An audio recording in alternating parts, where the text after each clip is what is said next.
ಸ್ನೇಹಿತರೆ MNS ಅಕಾಡೆಮಿಗೆ ಸ್ವಾಗತ. ಸ್ನೇಹಿತರೆ, ಇದೇ ಮೊದಲನೇ ಸಾರಿ ನೀವು ನಮ್ಮ ಚಾನಲ್ಗೆ ಭೇಟಿ ನೀಡ್ತಾ ಇದ್ದರೆ ನಮ್ಮ ಚಾನಲನ್ನು ಸಬ್ಸ್ಕ್ರೈಬ್ ಆಗಿ, ಹಾಗೆ ಪಕ್ಕದಲ್ಲಿರ್ತಕ್ಕಂಥ ಬೆಲ್ ಬಟನನ್ನು ಕ್ಲಿಕ್ ಮಾಡಿದ್ರೆ ನಾವು ಮಾಡ್ತಕ್ಕಂಥ ಎಲ್ಲ ಹೊಸ ವಿಡಿಯೋಗಳ ನೋಟಿಫಿಕೇಷನ್ ನಿಮಗೆ ತಲುಪತ್ತೆ. ಹಾಗೆ ನಮ್ಮ ಚಾನಲ್ನ ಪ್ಲೇಲಿಸ್ಟ್ನಲ್ಲಿ ಹಲವಾರು ವಿಡಿಯೋಗಳಿದೆ, ಆ ವಿಡಿಯೋಗಳನ್ನೆಲ್ಲ ನೀವು ನೋಡಿ ಅಂತ ಹೇಳ್ತಾ ನಮಸ್ಕಾರ. ದಿನಾಂಕ 6/1/2022 ಪ್ರಚಲಿತ ಘಟನೆಗಳಿಗೆ ಸಂಬಂಧಪಟ್ಟಿರುವಂತಹ ಎಪಿಸೋಡ್ಗೆ ಸ್ವಾಗತ, ಸುಸ್ವಾಗತ.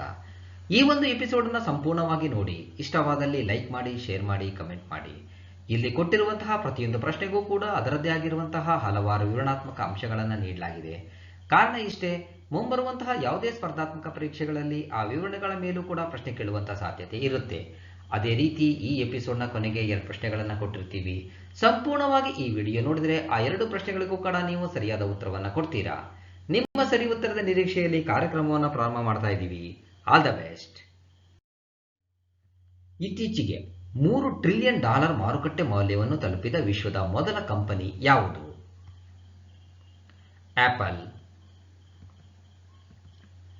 ಆಪಲ್ ಇಂಕ್ನ ಷೇರು ಮಾರುಕಟ್ಟೆ ಮೌಲ್ಯವು ಜನವರಿ 3, 2022 $3 ಟ್ರಿಲಿಯನ್ ಅನ್ನು ತಲುಪಿತು. ಹಾಗೆ $3 ಟ್ರಿಲಿಯನ್ ಮಾರುಕಟ್ಟೆ ಮೌಲ್ಯವನ್ನು ತಲುಪಿದ ವಿಶ್ವದ ಮೊದಲ ಕಂಪನಿ ಇದಾಗಿದೆ. ಆಪಲ್ನ ಮಾರುಕಟ್ಟೆ ಕ್ಯಾಪ್ ಪ್ರತಿ ಷೇರಿಗೆ $182.86 ಅನ್ನು ಮುಟ್ಟಿತು. ಇದು $3 ಟ್ರಿಲಿಯನ್ ಮಾರ್ಕ್ ಅನ್ನು ಮುಟ್ಟಿದ ವಿಶ್ವದ ಮೊದಲ ಕಂಪನಿಯಾಗಿದೆ. ಆದಾಗ್ಯೂ ಈ ಮಾರ್ಕ್ ಅನ್ನು ತಲುಪಿದ ಸ್ವಲ್ಪ ಸಮಯದ ನಂತರ ಷೇರು ಮೌಲ್ಯವು ಅದರ ಕೆಳಗೆ ಕುಸಿದಿದೆ ಮತ್ತು ಮಾರುಕಟ್ಟೆ ಮುಚ್ಚುವವರೆಗೂ ಮತ್ತೆ ಏರಿಕೆಯಾಗಲಿಲ್ಲ. ಐಫೋನ್ ತಯಾರಿಕಾ 2020ರಲ್ಲಿ $2 ಟ್ರಿಲಿಯನ್ ಮತ್ತು 2018ರಲ್ಲಿ $1 ಟ್ರಿಲಿಯನ್ ದಾಟಿದೆ. 1 is the right answer. Apple ಸ್ಥಾಪನೆ 1 April 1976, Los Altos, California, United States. ಪ್ರಧಾನ ಕಚೇರಿ ಕ್ಯುಪರ್ಟಿನೋ, ಕ್ಯಾಲಿಫೋರ್ನಿಯಾ, ಯುನೈಟೆಡ್ ಸ್ಟೇಟ್ಸ್. ಸ್ಥಾಪಕರು Steve Jobs, Steve Wozniak, Ronald Wayne. Photo journalism ವಿಭಾಗದಲ್ಲಿ ರಾಮನಾಥ್ ಗೋಯಂಕಾ ಪ್ರಶಸ್ತಿಯನ್ನು ಯಾರು ಗೆದ್ದಿದ್ದಾರೆ? ಜಿಶಾನ್ ಎ ಲತೀಫ್. ಜಿಶಾನ್ ಎ ಲತೀಫ್ ಅವರು ಫೋಟೋ ಜರ್ನಲಿಸಂ ವಿಭಾಗದಲ್ಲಿ ರಾಮನಾಥ್ ಗೋಯಂಕಾ ಪ್ರಶಸ್ತಿ ಪಡೆದರು. 2019 ಅಕ್ಟೋಬರ್ನಲ್ಲಿ ದಿ ಕ್ಯಾರವಾನ್ನಲ್ಲಿ ಪ್ರಕಟವಾದ NRCಯಲ್ಲಿ ಸೇರ್ಪಡೆಗಾಗಿ ಕಠಿಣ ಹೋರಾಟ ಎಂಬ ಅವರ ಫೋಟೋ ಪ್ರಬಂಧಕ್ಕಾಗಿ ಅವರು ಪ್ರಶಸ್ತಿಯನ್ನು ಗೆದ್ದಿದ್ದಾರೆ. ರಾಷ್ಟ್ರೀಯ ನಾಗರಿಕರ ನೋಂದಣಿ ನ್ಯಾಷನಲ್ ರಿಜಿಸ್ಟರ್ ಆಫ್ ಸಿಟಿಸನ್ಸ್ NRCಯಿಂದ ಕೈ ಬಿಡಲ್ಪಟ್ಟ ಜನರ ದುಸ್ಥಿತಿಯನ್ನು ಅವರು ದಾಖಲಿಸಿದ್ದಾರೆ ಮತ್ತು ಹೇಳಲಾಗದ ಮಾನವ ಕಥೆಗೆ ಮುಖ ಆದರು. 2 is the right answer. Swachh Bharat mission ಗ್ರಾಮೀಣ ಹಂತ 2 ಕಾರ್ಯಕ್ರಮದ ಅಡಿಯಲ್ಲಿ ಯಾವ ರಾಜ್ಯವು ಅತಿ ಹೆಚ್ಚು ಬಯಲು ಶೌಚ ಮುಕ್ತ ಓಪನ್ ಡೆಫೆಕೇಶನ್ ಫ್ರೀ ODF ಪ್ಲಸ್ ಗ್ರಾಮಗಳನ್ನು ಹೊಂದಿದೆ? ತೆಲಂಗಾಣ. ಸ್ವಚ್ಛ ಭಾರತ್ ಮಿಷನ್ ಗ್ರಾಮೀಣ ಹಂತ 2 ಕಾರ್ಯಕ್ರಮದ ಅಡಿಯಲ್ಲಿ ತೆಲಂಗಾಣವು ಅತಿ ಹೆಚ್ಚು ಬಯಲು ಶೌಚ ಮುಕ್ತ ಗ್ರಾಮಗಳನ್ನು ಹೊಂದಿದೆ. ತೆಲಂಗಾಣದ ನಂತರ ತಮಿಳುನಾಡು 4432 ಹಳ್ಳಿಗಳೊಂದಿಗೆ ಅಂದರೆ 35.39% ಮತ್ತು ಕರ್ನಾಟಕವು 1511 ಹಳ್ಳಿಗಳೊಂದಿಗೆ 5.59% ಅನುಸರಿಸುತ್ತದೆ. ತೆಲಂಗಾಣದ 14,200 ಗ್ರಾಮಗಳ ಪೈಕಿ 13,737 ಗ್ರಾಮಗಳನ್ನು ಬಯಲು ಶೌಚ ಮುಕ್ತ ಗ್ರಾಮಗಳೆಂದು ಘೋಷಿಸಲಾಗಿದೆ. 4 is the right answer. Centre for monitoring Indian economy CMIE ಮಾಹಿತಿಯ ಪ್ರಕಾರ ಡಿಸೆಂಬರ್ 2021ರಲ್ಲಿ ಭಾರತದ ನಿರುದ್ಯೋಗ ದರ ಎಷ್ಟು?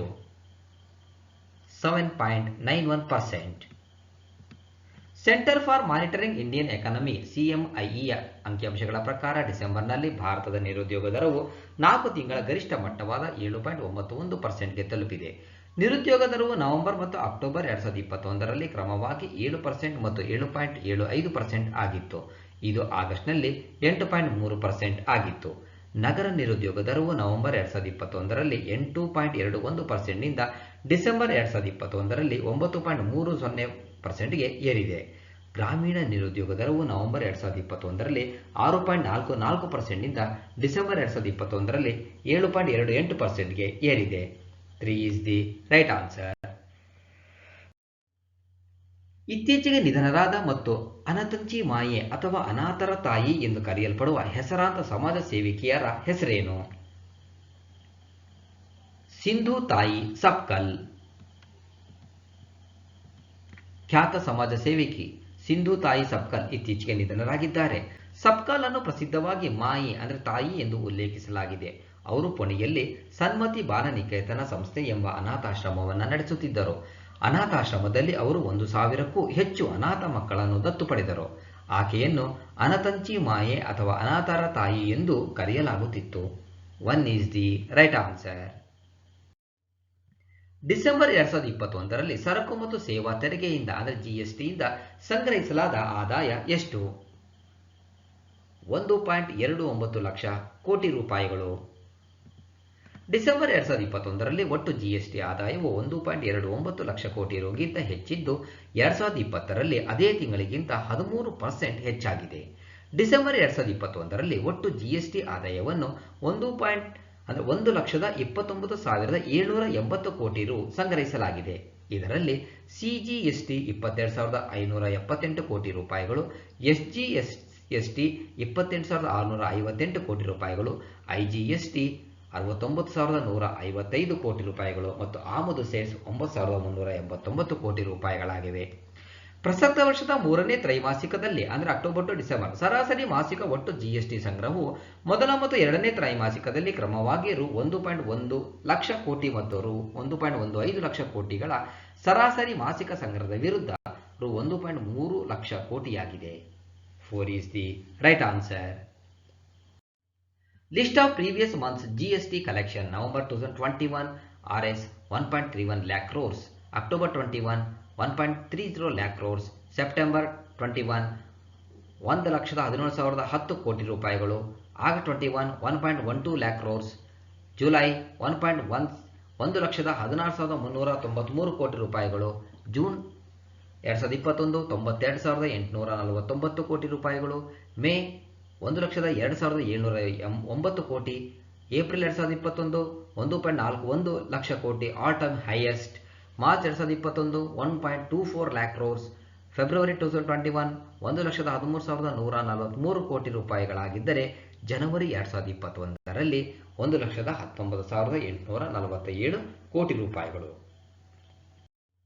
ಹಣ ವರ್ಗಾವಣೆ ಸೇವಾ ಯೋಜನೆ money transfer service scheme MTSS ಅಡಿಯಲ್ಲಿ ಅಂತಾರಾಷ್ಟ್ರೀಯ ಕ್ರಾಸ್ ಬಾರ್ಡರ್ ರವಾನೆ ವ್ಯವಹಾರವನ್ನು ಪ್ರಾರಂಭಿಸಲು ಯಾವ ಪಾವತಿ ಬ್ಯಾಂಕ್ ಅನ್ನು ಭಾರತೀಯ reserve bank ಅನುಮೋದಿಸಿದೆ?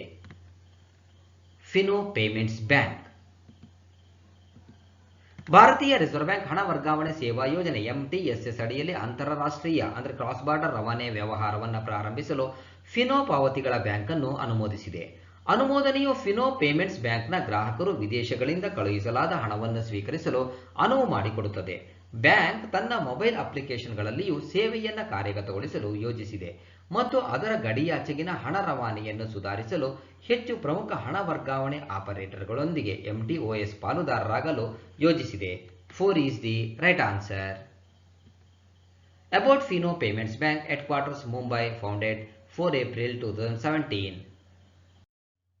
United States US ಮೂಲದ ಅಲೈಸ್ ಗ್ರೂಪ್ನ ಹಿಡುವಳಿ ಕಂಪನಿಯಾದ ಅಲೈಸ್ ಇಂಡಿಯಾ ಪ್ರೈವೇಟ್ ಲಿಮಿಟೆಡ್ ಮತ್ತು ಗ್ರೀನ್ ಇನ್ವೆಸ್ಟ್ಮೆಂಟ್ LLC ನಲ್ಲಿ 100% ಈಕ್ವಿಟಿ ಷೇರುಗಳನ್ನು ಯಾವ ಕಂಪನಿ ಪಡೆದುಕೊಂಡಿದೆ?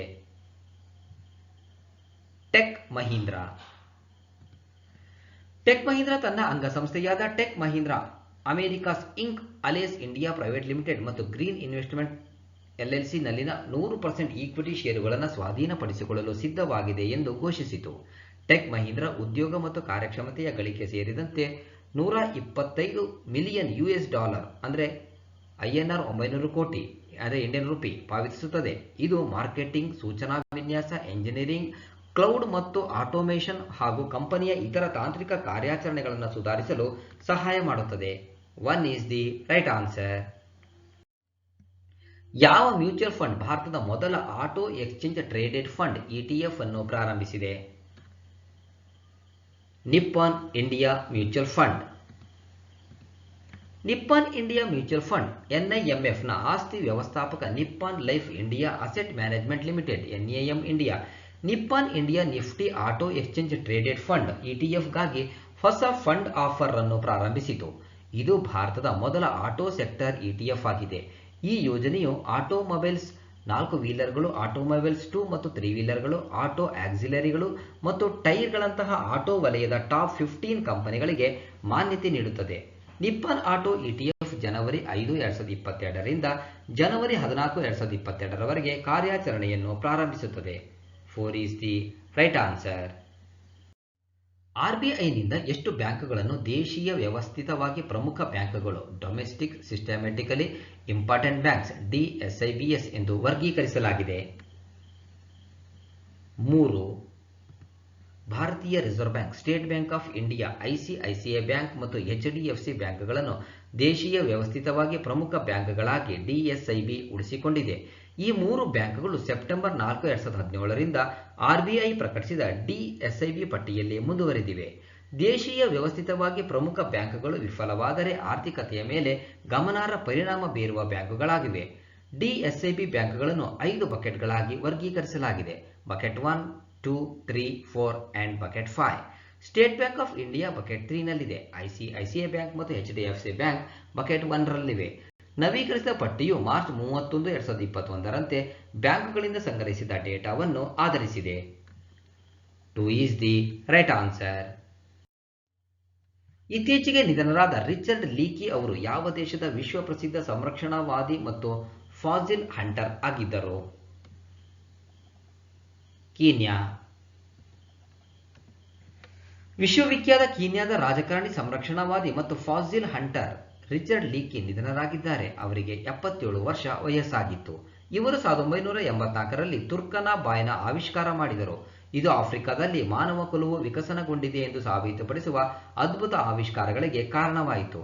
ತುರ್ಕನಾ ಬಾಯ್ ಮಾನವ ಪೂರ್ವಜರ ಅತ್ಯಂತ ಸಂಪೂರ್ಣ ಪಳೆಯುಳಿಕೆ ಆಸ್ತಿ ಪಂಜರ ಆಗಿದೆ. ಪ್ರಾಚೀನ ಮಾನವಶಾಸ್ತ್ರವು ಪಳೆಯುಳಿಕೆ ಮತ್ತು ಪುರಾತತ್ವ ಶಾಸ್ತ್ರದ ದಾಖಲೆಗಳ ಮೂಲಕ ಮಾನವ ವಿಕಾಸದ ಅಧ್ಯಯನವಾಗಿದೆ. ಆಫ್ರಿಕನ್ ಆನೆಗಳ ಜನಸಂಖ್ಯೆಯನ್ನು ಉಳಿಸಲು ದಂತದ ವ್ಯಾಪಾರದ ವಿರುದ್ಧ ಪ್ರಚಾರವನ್ನು ಮುನ್ನಡೆಸಲು ಲೀಕಿ ಹೆಸರುವಾಸಿಯಾಗಿದ್ದರು. 4 ಈಸ್ ದಿ ರೈಟ್ ಆನ್ಸರ್. ಭಾರತೀಯ ನೌಕಾಪಡೆಯು ಬಹುರಾಷ್ಟ್ರೀಯ ನೌಕಾ ವ್ಯಾಯಾಮ ಮಿಲನ್ ಅನ್ನು ಫೆಬ್ರವರಿ 2022ರಲ್ಲಿ ಯಾವ ಸ್ಥಳದಲ್ಲಿ ನಡೆಸಲಿದೆ? ವಿಶಾಖಪಟ್ಟಣ. ಭಾರತೀಯ ನೌಕಾಪಡೆಯು ತನ್ನ ಅತಿದೊಡ್ಡ ದ್ವೈವಾರ್ಷಿಕ ಬಹುರಾಷ್ಟ್ರೀಯ ನೌಕಾ ವ್ಯಾಯಾಮ ಮಿಲನ್ ಅನ್ನು ಫೆಬ್ರವರಿ 2022ರಲ್ಲಿ ವಿಶಾಖಪಟ್ಟಣದಲ್ಲಿ ಆಯೋಜಿಸುತ್ತದೆ. ಮಿಲನ್ ವ್ಯಾಯಾಮದಲ್ಲಿ ಭಾಗವಹಿಸಲು ಭಾರತವು ಒಟ್ಟು 46 ಸ್ನೇಹಪರ ವಿದೇಶಗಳನ್ನು ಆಹ್ವಾನಿಸಿದೆ. 2022ರಲ್ಲಿ ವ್ಯಾಯಾಮದ ವಿಷಯವೆಂದರೆ ಸೌಹಾರ್ದತೆ, ಒಗ್ಗಟ್ಟು ಮತ್ತು ಸಹಯೋಗ. ಮಿಲನ್ 2022ರ ಹಾರ್ಬರ್ ಹಂತವು ಫೆಬ್ರವರಿ 25ರಿಂದ ಫೆಬ್ರವರಿ 28, 2022ರವರೆಗೆ ನಡೆಯುತ್ತದೆ. ಏತನ್ಮಧ್ಯೆ ಸಮುದ್ರ ಹಂತವನ್ನು ಮಾರ್ಚ್ 1ರಿಂದ 4, 2022ರವರೆಗೆ ನಡೆಸಲು ಯೋಜಿಸಲಾಗಿದೆ. ಭಾರತೀಯ ನೌಕಾಪಡೆಯು ಈ ಪ್ರದೇಶದಲ್ಲಿನ ಎಲ್ಲಾ ದೇಶಗಳ ನೌಕಾಪಡೆಗಳನ್ನು ಒಟ್ಟುಗೂಡಿಸಲು 1995ರಿಂದ ದ್ವೈವಾರ್ಷಿಕವಾಗಿ ಎಕ್ಸ್ ಮಿಲನ್ ಅನ್ನು ಆಯೋಜಿಸುತ್ತಿದೆ. ಇಲ್ಲಿಯವರೆಗೆ ಪೋರ್ಟ್ ಬ್ಲೇರ್ನಲ್ಲಿ ಈ ವ್ಯಾಯಾಮವನ್ನು ನಡೆಸಲಾಗುತ್ತಿತ್ತು. ಆದರೆ ಹೆಚ್ಚಿನ ಸ್ಥಳ ಮತ್ತು ಮೂಲಸೌಕರ್ಯಗಳನ್ನು ನೀಡಲು 2022ರಲ್ಲಿ ವಿಶಾಖಪಟ್ಟಣಕ್ಕೆ ಸ್ಥಳಾಂತರಿಸಲಾಗಿದೆ. 2 ಈಸ್ ದಿ ರೈಟ್ ಆನ್ಸರ್. ಶಿಕ್ಷಣ ಸಚಿವಾಲಯವು ಇತ್ತೀಚೆಗೆ ಒಂದೇ ವೇದಿಕೆಯಲ್ಲಿ ವಿದ್ಯಾರ್ಥಿಗಳಿಗೆ ಅತ್ಯುತ್ತಮವಾಗಿ ಅಭಿವೃದ್ಧಿಪಡಿಸಿದ ಎಜುಟೆಕ್ ಸೊಲ್ಯೂಷನ್ಸ್ ಮತ್ತು ಕೋರ್ಸ್ಗಳನ್ನು ಒದಗಿಸಲು ಹೊಸ ಉಪಕ್ರಮವನ್ನು ಪ್ರಕಟಿಸಿದೆ. ಈ ಪರಿಹಾರದ ಹೆಸರೇನು? ನೀಟ್ 3.0. ಕೇಂದ್ರ ಶಿಕ್ಷಣ ಸಚಿವ ಶ್ರೀ ಧರ್ಮೇಂದ್ರ ಪ್ರಧಾನ್ ಅವರು ತಂತ್ರಜ್ಞಾನಕ್ಕಾಗಿ ರಾಷ್ಟ್ರೀಯ ಶೈಕ್ಷಣಿಕ ಒಕ್ಕೂಟ national educational alliance for technology NEAT 3.0 ಮತ್ತು AICTE ಸೂಚಿಸಿದ ಪ್ರಾದೇಶಿಕ ಭಾಷಾ ಪಠ್ಯಪುಸ್ತಕಗಳನ್ನು ಜನವರಿ 3, 2022ರಂದು ಪ್ರಾರಂಭಿಸಿದರು. ನೀಟ್ 3.0 ವಿದ್ಯಾರ್ಥಿಗಳಿಗೆ ಒಂದೇ ವೇದಿಕೆಯಲ್ಲಿ ಅತ್ಯುತ್ತಮ ಅಭಿವೃದ್ಧಿಪಡಿಸಿದ ಎಜುಟೆಕ್ ಪರಿಹಾರಗಳು ಮತ್ತು ಕೋರ್ಸ್ಗಳನ್ನು ಒದಗಿಸುವ ಗುರಿಯನ್ನು ಹೊಂದಿದೆ. ವಿಶೇಷವಾಗಿ ಆರ್ಥಿಕವಾಗಿ ಹಿಂದುಳಿದ ವಿದ್ಯಾರ್ಥಿಗಳಿಗೆ ಇದು ಪ್ರಯೋಜನಕಾರಿಯಾಗಿದೆ. ಇದು ಸರ್ಕಾರ, ಅದರ ಅನುಷ್ಠಾನ ಸಂಸ್ಥೆ AICTE ಮೂಲಕ ಮತ್ತು ಶಿಕ್ಷಣ ತಂತ್ರಜ್ಞಾನ ಕಂಪನಿಗಳ ನಡುವಿನ ಸಾರ್ವಜನಿಕ ಖಾಸಗಿ ಪಾಲುದಾರಿಕೆಯ ಮಾದರಿಯಾಗಿದೆ.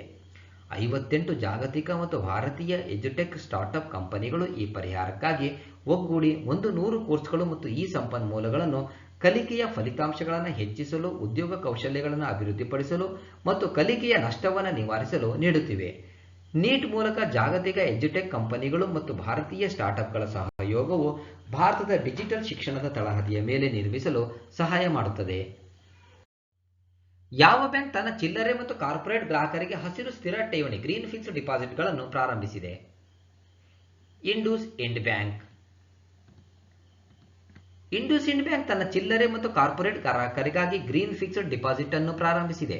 ವಿಶ್ವಸಂಸ್ಥೆಯ ಸುಸ್ಥಿರ ಅಭಿವೃದ್ಧಿ ಗುರಿಗಳನ್ನು ಎಸ್ಡಿಜಿಎಸ್ ಬೆಂಬಲಿಸುವ ಯೋಜನೆಗಳು ಮತ್ತು ಸಂಸ್ಥೆಗಳಿಗೆ ಹಣಕಾಸು ಒದಗಿಸಲು ಬ್ಯಾಂಕ್ ಈ ಠೇವಣಿಗಳಿಂದ ಆದಾಯವನ್ನು ಬಳಸುತ್ತದೆ.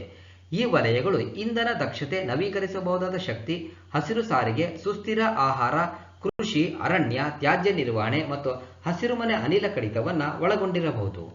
1 is the right answer. ಹೊಸ ಕೋವಿಡ್-19 ರೂಪಾಂತರ IHU ಯಾವ ದೇಶದಲ್ಲಿ ಪತ್ತೆಯಾಗಿದೆ? ಫ್ರಾನ್ಸ್. ಹೊಸ ಕೋವಿಡ್-19 ರೂಪಾಂತರ IHU ಅನ್ನು ಫ್ರಾನ್ಸ್ನಲ್ಲಿ ಗುರುತಿಸಲಾಗಿದೆ. ಇದು ಒಮಿಕ್ರಾನ್ ರೂಪಾಂತರಕ್ಕಿಂತ ಹೆಚ್ಚು ಸಾಂಕ್ರಾಮಿಕವಾಗಿದೆ ಎಂದು ವರದಿಯಾಗಿದೆ. ಹೊಸ ರೂಪಾಂತರದ ಸುಮಾರು 12 ಪ್ರಕರಣಗಳು ಫ್ರಾನ್ಸ್ನ ಮಾರ್ಸಿಲೆಸ್ ಬಳಿ ವರದಿಯಾಗಿದೆ. ಇದು ಆಫ್ರಿಕನ್ ದೇಶ ಕ್ಯಾಮರೂನ್ಗೆ ಪ್ರಯಾಣಿಸಿದ್ದಕ್ಕಾಗಿ ಬಂದಿದೆ ಎನ್ನಲಾಗಿದೆ. ಈ ಹೊಸ ರೂಪಾಂತರವನ್ನು B.1.640.2 ಎಂದು ಹೆಸರಿಸಲಾಗಿದೆ.